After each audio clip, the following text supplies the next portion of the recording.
আজকে আবার চলে আসলাম সেই চিকেন কষার রেসিপিটা দেওয়ার জন্য, যেটা ছবি দেখে তোমরা সবাই কমেন্ট করছিলে। প্রথমেই তেলের মধ্যে শুকনো লঙ্কা, গোটা গরম মশলা ফোড়ন দিয়ে তার মধ্যে দিয়ে দিলাম একদম কুচনো পেঁয়াজ। সেটাকে ভালো করে ফ্রাই করতে লাগলাম যতক্ষণ না একটু রঙটা চেঞ্জ হতে লাগলো।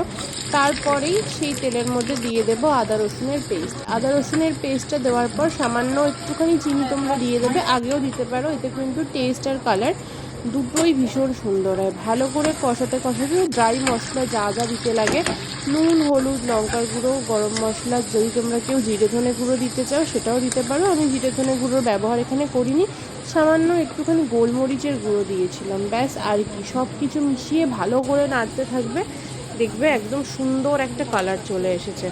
তারপরেই এইগুলো সব মিশিয়ে নিয়ে একটু টক দই এর মধ্যে অ্যাড করে দেবে, সামান্য টক দই।